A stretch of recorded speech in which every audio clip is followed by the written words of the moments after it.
Good to see everybody this morning. If you're visiting with us, we are really, really thankful and blessed that you've chosen to spend some time with us this morning in worship and praise of our God and our Father. If you've joined us online this morning, we're glad that you've taken the time to do that as well. I know there's other things you could be doing, but probably nothing better you could be doing than worshiping your Father this morning.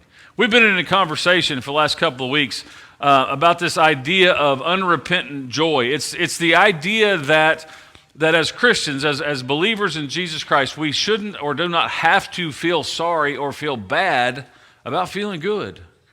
You know, God, because of the richness of His grace, because of the blessings that He pours out on us, has blessed us greatly as believers in Him, as children of God. And that's something that we need.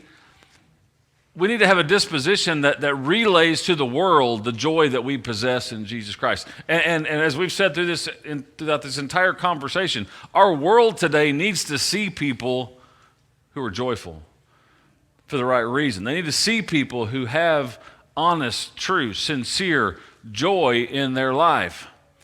And I hope you have been putting into practice some of the practical things we've talked about how to have joy in your life. I hope you're starting to see joy in a real way in your life as you go through your week. But you know, the reality is, even sometimes when we do possess the joy of Christ, things come into our lives.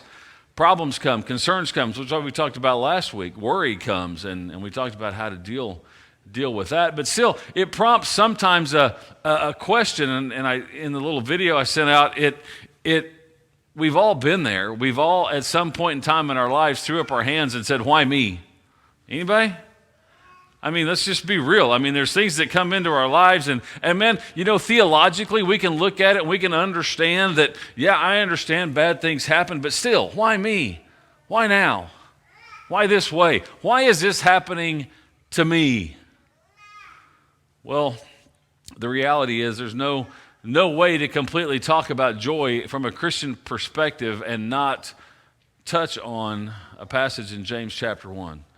There's a passage in James chapter 1 that is pretty clear cut, but it is somewhat difficult to put into practice in our lives. And so if you will, we're going to go there. We're going to camp out there for a while. But by way of introduction, let me just say this about the book of James. James is written by, obviously, James. This is the half-brother of Jesus.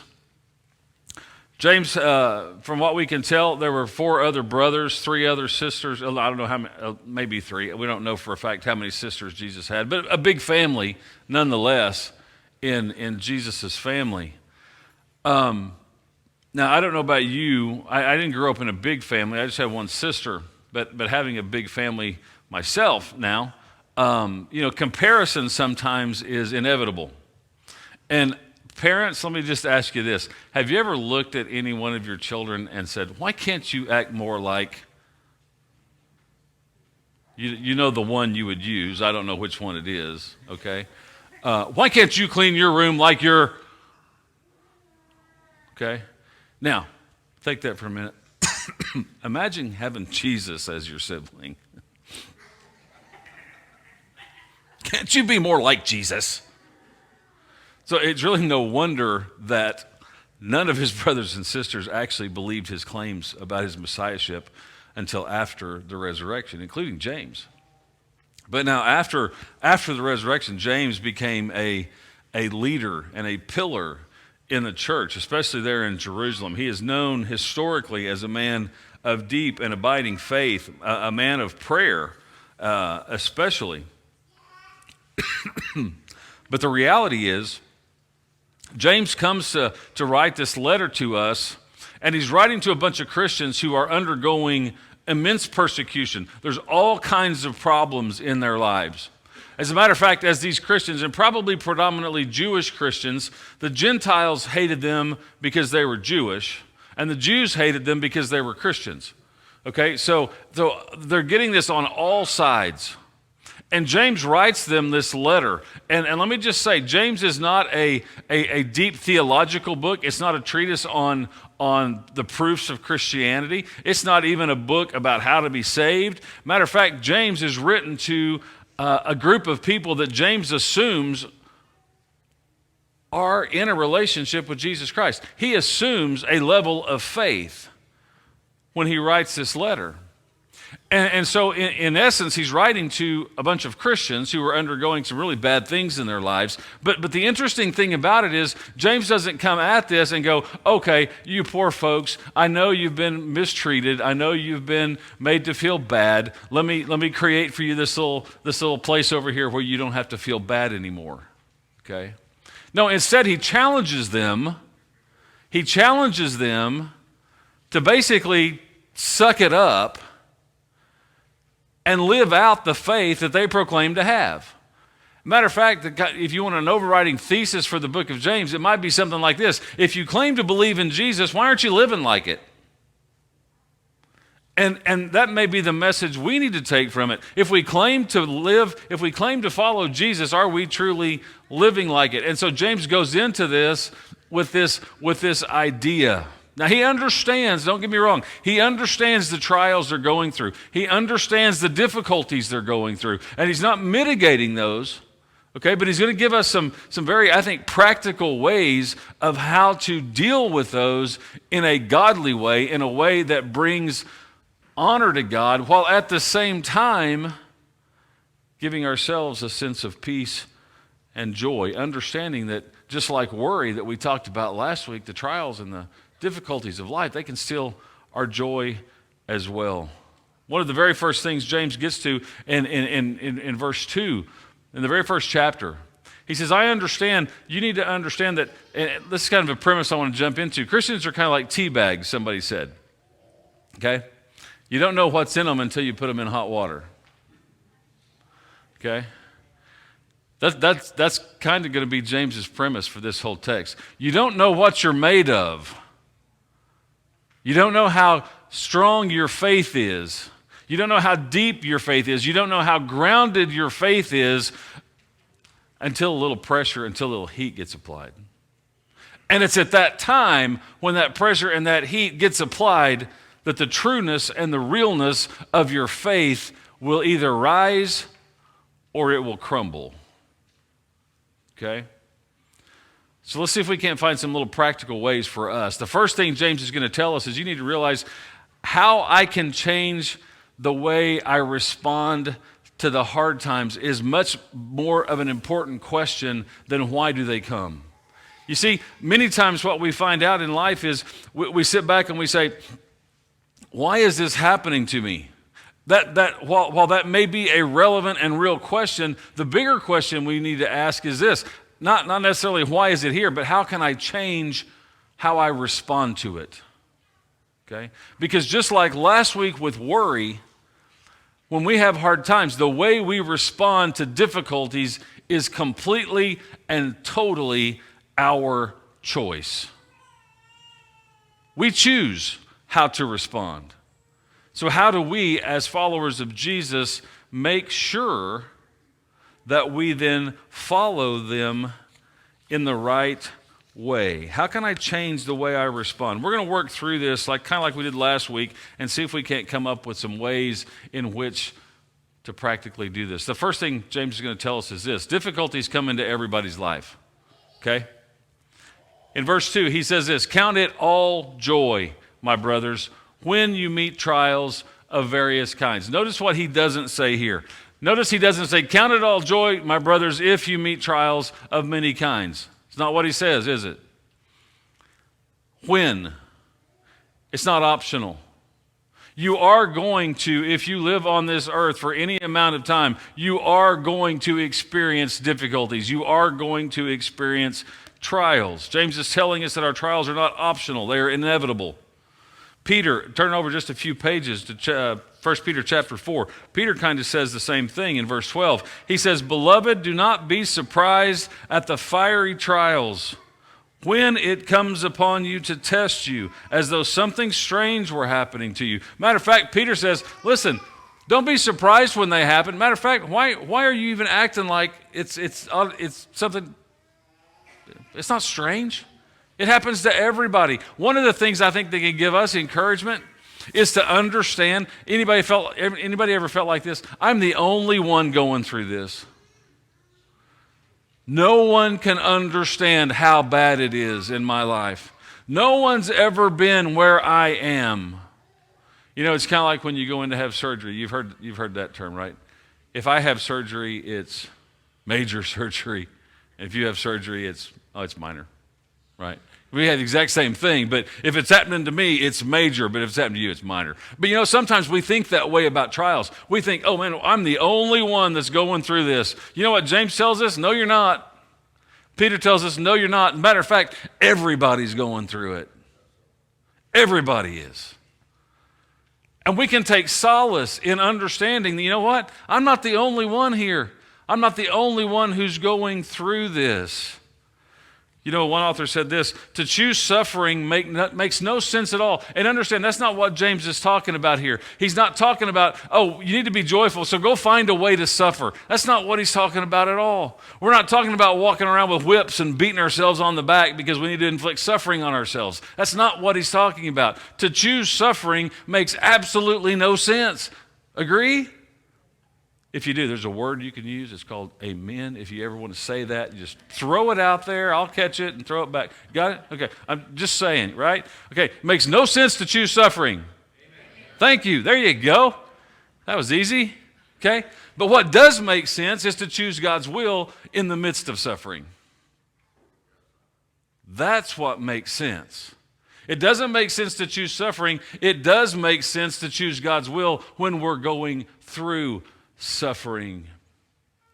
James says, count it all joy when you fall into different kinds or various trials. That word poikilos means many-colored or variegated or varied. In other words, what James is saying is you're probably not going to suffer the exact same trial over and over and over again, but in life you're going to have many, many different kinds of trials. Agree?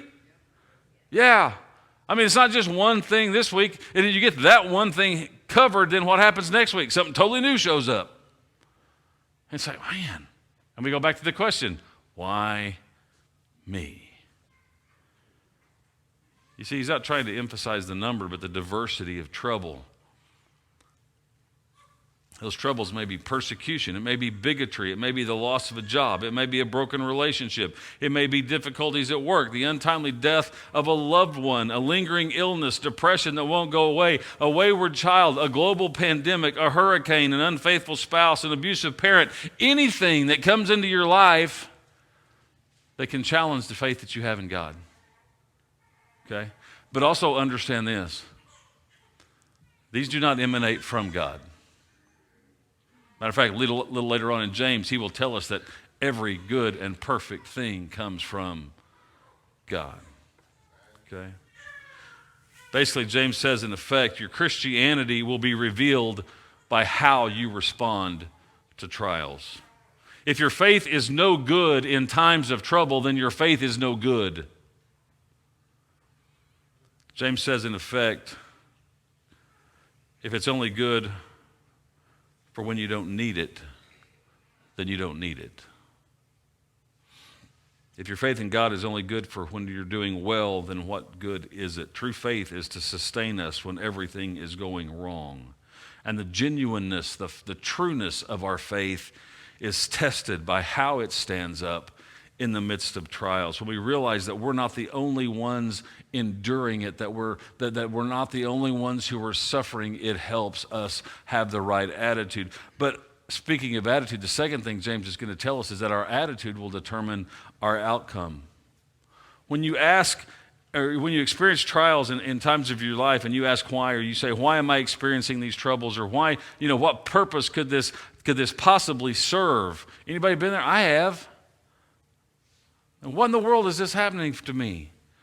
Or you just throw your arms up in disgust and you blame God and you turn bitter. Been there too. Been there too. Think back to a recent trial, big or small, with which you had to deal. Or maybe you're dealing with it today. Ask yourself a few questions. How do you feel about it? How does it make you feel? How did you react to it? What kind of thoughts went through your head? What was your attitude? Anger? Frustration? disappointment, failure. I want you to go back and look at verse 2 again when he says, count it all joy, my brothers, when you meet trials of various kinds. If you've got a pencil, if you do this, if you like to mark in your Bible, circle that word count. Okay? Now, some translations translate this as consider. If I had a pencil, I'd mark out consider and I'd write in count. Because consider is just not strong enough of a word.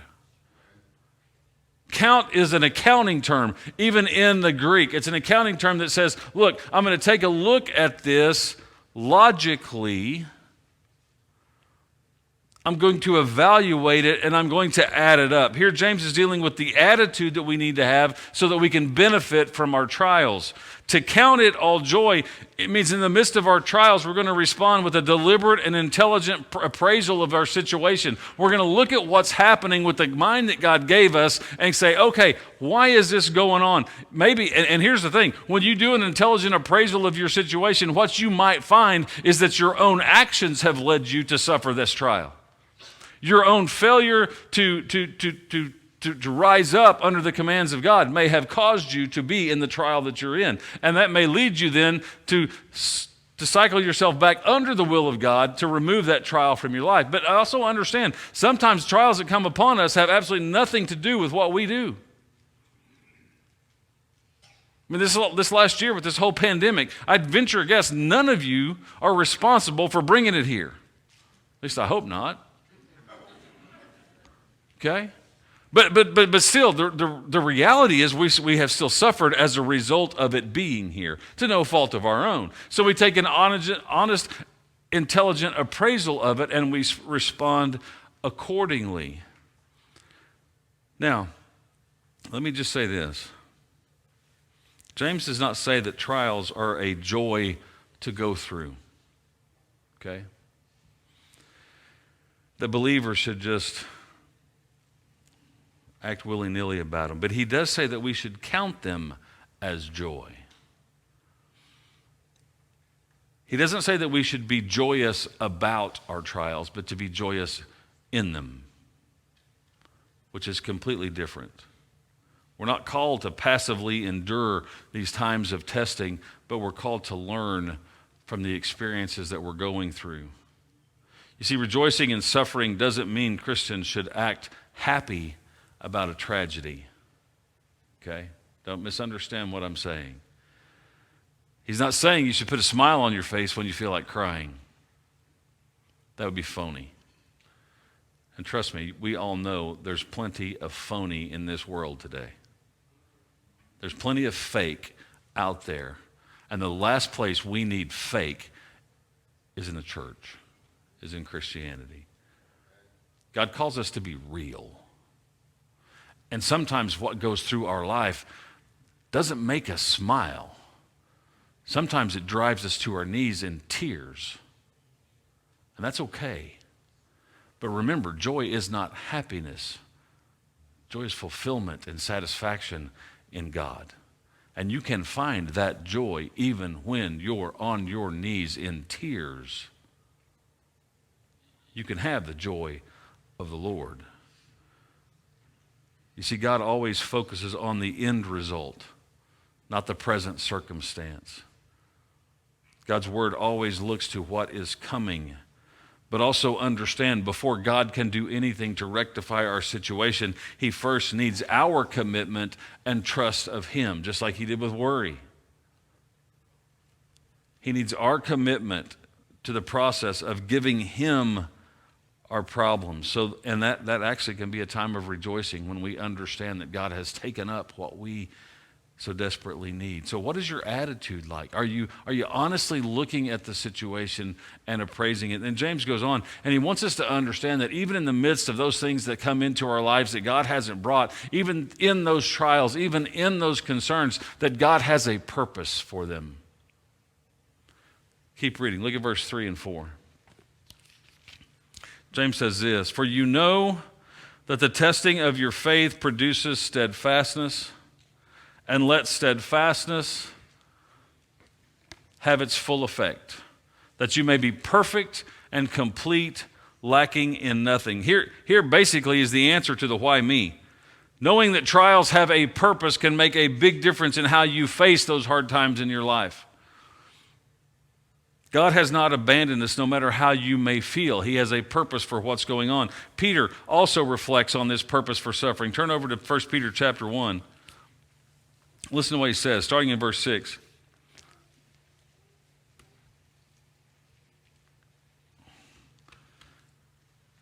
He says, "In this you rejoice, though you now for a little while, if necessary, you have been grieved by various trials, so that the tested genuineness of your faith, more precious than gold that perishes though it is tested by fire, may be found to result in praise and glory and honor at the revelation of Jesus Christ. Though you have not seen him, you love him. Though you not now see him, you believe in him and rejoice with joy that is inexpressible and filled with glory, obtaining the outcome of your faith, the salvation of your souls." Okay, we understand there's a purpose for what we're going through. God will take whatever we're dealing with and cause it to work for our good. This is from Romans 8:28. We understand that. But what James says is this: understand. First, he says when you go through trials, part of that purpose is to perfect us. Now, there's a difference between perfecting us and making us perfect. Okay? The Greek word there, teleos, just simply means mature. Obviously, we're not perfect, and no matter how many trials we go through, we are never going to be perfect. There was one who was. That was Jesus Christ, not us. But what trials do is they mature us. They take us and season us so that the next time we experience similar trials, we're better prepared. Maturity comes. Second, he says that it completes us, meaning whole or fully developed in the Christian experience. That's why the church is so very important. That's why those spiritual conversations that we talked about a couple of weeks ago are so vitally important. Why? Because there are people in this congregation, there are people in this family who have been through what you are going through now. They have already been through it, they have weathered it, and they have come out the other side. You, as a member of this family, have the ability now to take advantage of their maturity, of their completeness, and go to them and engage in those conversations to say, you know what? When I was raising my kids, this is what I did. When I went through this difficult time with finances, this is what I did. When I lost a loved one, this is what I did. We have a wealth of maturity and completeness in this body. And when we engage in conversation with one another, then we can take advantage of one another's experience even. How did you handle this when you went through it? How did you manage that when you went through it? God's provided that for us. The last thing he says is we'll be lacking in nothing. In other words, God is going to give us everything we need to remain obedient during these times of trial. You know, a Christian's not a Christian unless his faith is tested and proved. And yet the reality is we try to avoid testing at all costs. How many of you, I know somebody's going to raise their hand, I know it. But how many of you ever went into school and sat down and the teacher says, "Oh, test today," and you went, "Oh, goody." Nobody? I figured I'd have that one. Yeah, I figured. There's that one that just loves that test. I'm like, not me. Not me. Don't want no part of it. Why? We don't like testing. Even from little on, we don't like testing, especially in our life. We certainly don't want to be tested. But understand this, James is telling us, you don't know if your faith is what you claim your faith to be until it is tested. You don't know how you are going to react until it is put under the fire, so to speak. Understand, James is not saying that we just consider trials a joy. He's commanding it. He's commanding it. It's not if you want to. It's count it all joy. It's in the affirmative. Again, that word count versus, I go to Freddy. Y'all know I go to Freddy's, right? Now all of y'all go to Freddy's too. How many of you, just out of curiosity, how many of you since, 3 weeks ago, 4 weeks ago, how many of you been to Freddy's since I preached that? I ought to be getting like I should have worked some kind of deal with them to say, you know what, I get a percentage of every Sunday that comes out of here, okay? But the reality is, when you go to Freddy's and you look at the menu, you consider what you're going to get. Now, for me, it's a pretty quick choice. It's Turtle Sunday just about every time, okay? But there's other options up there. all right? You consider. You get up in the morning, you consider what you're going to put on, right? Okay, I might wear this, that's not the word James is using, okay? It's not, I think I'll decide how I'm going to do this or that. No, it's count it. It's count it. James is commanding us to take this idea. He's not commanding us to take this idea lightly, but rather he's charging us to make it a part of how we think. This idea that trials equal joy, okay, has got to be a part of who we are. But understand, I'm not saying trials equal happiness. It's not what I'm saying. But trials equal joy. Trials equal satisfaction and fulfillment in God. Because it does what? It tests the faith that we have in God. It proves the test, the faith that we have. It transforms our minds. It controls our perceptions. And understand this, just like last week, this is a command you can obey. It's kind of like this. If I ask you to raise your hand, how many of you could do it? Let's see. Raise your hand. That's a command you can obey. Now you may choose not to, but you can, correct? Now, if I ask you to jump up and touch the moon, anybody will give it a shot? Right? I mean, we'd all know, well, that's a command that you can't keep, okay? Just like worry last week. Don't worry about anything. You say, oh, that's a command I can't keep. Wrong. You can. You're just choosing not to. Count it all joy. Oh, I can't do that. Yes, you can. You're just choosing not to. Don't confuse the two, okay? It's not a command that says, okay, it's not that I can't do it, it's that I won't do it. Which the reality is, most of the time when we come up against God's will in our lives, it's not that we can't do it, it's that we choose not to do it. And oftentimes when we choose not to do it, that results in more trials in our life as well. But when he says, count it all joy, it's a command that we can follow. Understand those trials, that word is deeper than at first glance may convey. The word carries with it not only the outward trials that come upon us, a hurricane or whatever, but also the inward ones, the ones that after a while start really impacting our hearts and our minds, because after a while they start wearing on us and worry suits in. But we can be certain that through it, God has a purpose for what we are going through. And we can also know that we are not intended to go it alone. Okay? Verse 5, he says this. Let me get back over there. If any of you lacks wisdom, let him ask God, who gives generously to all, without reproach, and it will be given him. Understand this wisdom is not just merely some philosophical insight, but it's wisdom divinely provided by God through God's word, through God's people, through prayer. This wisdom's it's not given automatically, because James says if you want it, you have to do what? You got to ask. We talked about this last week in Philippians 4 with prayer, with supplication, with request. Make it before God. We have to ask.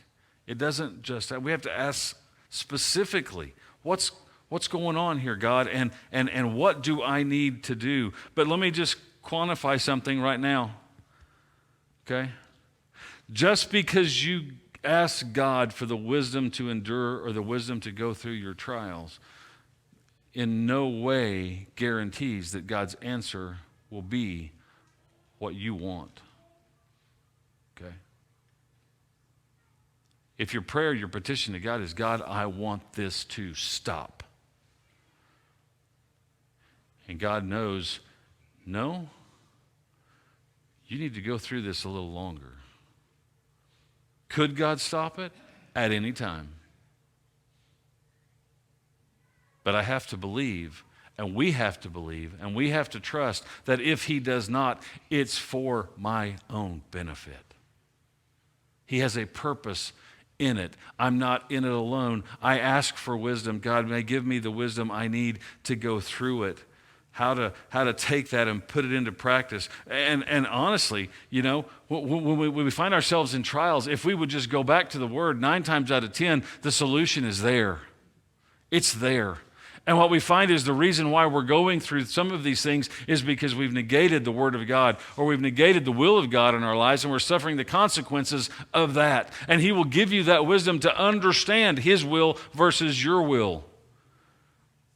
James tells us, you find yourself and you're asking, what do we do? Do we say? Do we go? Do we move? Do we leave? Do I get release? How is God? What do? You ask God. Specifically, petition Him. See if He doesn't answer. Why? Because you're not alone in it. You're not intended to go through trials alone. And let me just say this. Back to those spiritual conversations. You're not intended to go through it alone. You have a God who loves you more than you can imagine, but also He's placed you within a body of believers who loves you as well. You're not intended to go through this life alone. Christianity was never designed as an individual activity. It's designed as us as family. If you've got a problem, guess what? I've got a problem, but you got to share it so that I can help bear that burden with you. And we got to get back to we got to get over ourselves. We get up on Sunday morning and we put all the finery on and we come walking in here with a smile on our face like we ain't got a problem in the world. And you know what? What do we know from the beginning? Everybody's got problems. Everybody's got them. And you're not fooling anybody by walking in here trying to act like you don't. Because we all do. Right? That's like going into a hospital and expecting everybody you run into to be healthy. You wouldn't, would you? Come in here, we understand we're all messed up. We all got warts. We all got sins. We all got things we struggle with. We've all got trials. None of us are perfect. We are perfected, though, through the righteousness of Jesus Christ. And it's through Him that we depend upon not only God for our help, but each other. Each other. We miss out on one of the most tremendous blessings of God when we don't lean on each other. Because too often what we want to do is we want to put up this facade. It's like we walk in here and we're on Facebook, right? We want everybody to see the best. That's why, Liam's back there today. My beautiful, handsome grandson, he's on the back row. Okay. Pictures all over the internet of how cute he is. Do you know what you never find? Nobody ever takes a picture of a dirty diaper and puts it on the... Let's just be real. They don't, do they? They don't take a picture of the spit up running all down the front of his, You don't get that picture. But is that real? And do we all know that happens? Yeah. But we come in here, we act like, I ain't got no spit up on me. Wrong, but your diaper stinks. You understand what I'm saying? Let's take advantage of what God has said. You have one another. You have Him. You have His Word. You have His Spirit. Let's use it. We're not intended to go through this alone because God intends for those trials to bless us. To bless us. Verse 12 of James 1 says, "Blessed is the man who remains steadfast under trial, for when he has stood the test, he will receive the crown of life which God has promised to those that love Him." One man, when looking back on his life, he made this statement. I put it up here for you to read. Indeed, I can say with complete truthfulness that everything I have learned in 75 years in this world, everything that has truly enhanced and enlightened my existence, has been through affliction and not happiness.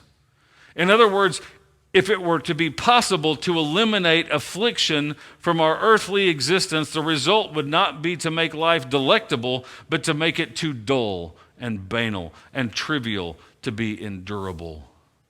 Why? Because trials are designed by God to bless us. Which we understand the theology of this. We understand the logic of this. Which lesson do you learn the best? In the one that you failed at or the one that you succeeded at? Who was it? Wasn't it Edison that said, "I didn't fail, I found 1,000 ways not to make a light bulb"? Right? That's the attitude. We learn through our failures. We learn how not to do it again the next time. We learn that when we're going to put it together, next time I'm going to actually read the directions before I attempt to put this thing together. Anybody been there? Yeah. Right? You understand what I'm saying? Okay? We learn. Matter of fact, God, he says this, blessed is the man who remains steadfast under trial. This is a beatitude of likes. Very much in the same vein as Matthew chapter 5 when Jesus gave the Beatitudes. But he goes on to say, blessed is the man who remains steadfast. For when he has stood the test, he will receive the crown of life. It's a declaration of blessedness of one who has passed the test. Blessed means happy or approved, but better yet, it means satisfied. Better yet, it means fulfilled with inner joy. That's what he's talking about, and that's what we've been talking about. You can have a satisfaction, an inner joy in yourself, even when going through trials. Matter of fact, even later on in chapter 5, verse 11, James is going to say this, behold, we consider those blessed who remain steadfast. Now, understand, this is not joy due to the freedom from trial. This is joy from the result of victory over trial. It's not ordinary joy of somebody who never knew conflict. It's the exhilaration of somebody who fought and who won. It's not the joy of the spectator. It's the joy of the participant. Think about this for a minute. Many of you have met my son, Colby. Colby's a football coach. Head football coach at Middle Tennessee Christian up in Murfreesboro, Tennessee now. One of the things I love about having a son who's a coach, I go to his games and sometimes I'll make my way down to the sidelines in the middle of the game, third quarter, start of the fourth quarter, and I just kind of stand back in the back and watch what's going on. And I get so excited watching him coach because he probably actually runs more on the sidelines than his kids actually do on the field. He gets rather excited about coaching. But the amazing thing about it is if you've ever been in that position, I know some of you have coached football, you know what I'm talking about, but after the game is over and they all meet up in one end zone, and you look at these guys, right? And they're sweaty, and they're tired, and they're muddy. And some of them are bloody, and they're panting because they're out of breath. But they've just won. And although physically they may feel beat up, inside there is that sense of satisfaction, that sense of joy in knowing that the contest was worth it.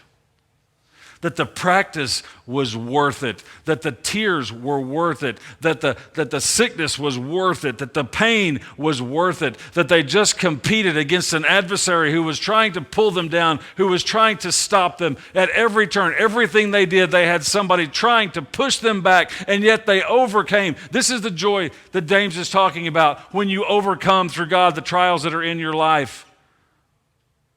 This is the joy that says, you know what, I understand there's pain, I understand there's heartache, I understand there's blood, there's sweat, there's tears, there's work, there's effort, there's choices. But in the end, when I come out on top, there's a sense of satisfaction, of joy that says, you know what, because of God, I overcame. That's what God wants for us.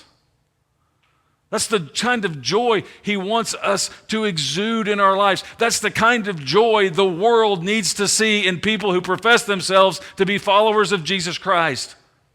They don't need to see a bunch of whiners. What they need to see are people who are, despite the situation they're in, have decided, you know what, I understand God is going to bless me through this. He has a purpose in this, and because of it, I'm going to come out on top, and I will be victorious because of God, and I will be joyful and satisfied in Him because of it, no matter what.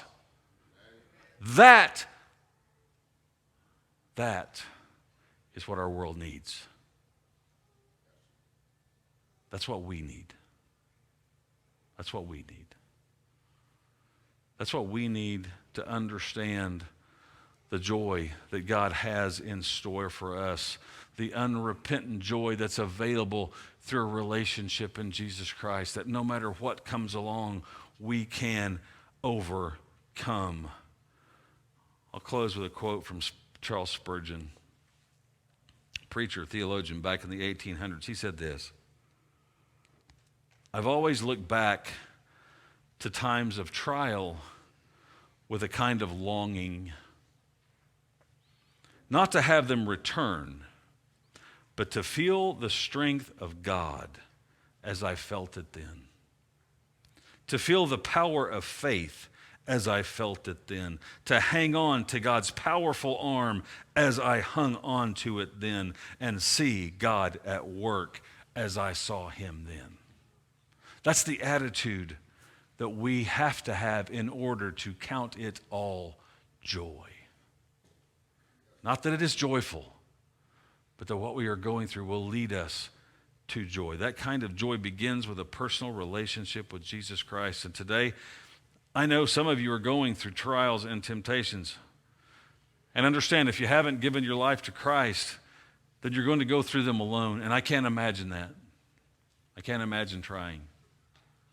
But you don't have to, because Jesus invites you into a relationship with him, to believe on him, to confess him as Lord, to turn from your life of sin, to submit to his will for you to be baptized into his death, burial, and resurrection. Then you can begin to face trials not on your own, but through the strength and power of God. Today I pray that you will begin to experience joy in your life like never before, and that the people you come in contact with will see it and say, how do you do that? But today, if we can help you with anything, we can pray with you. If you'd like to begin your relationship with Jesus Christ today, whatever you need, there'll be shepherds in the back and shepherds down front. Just let us know as we stand and as we sing.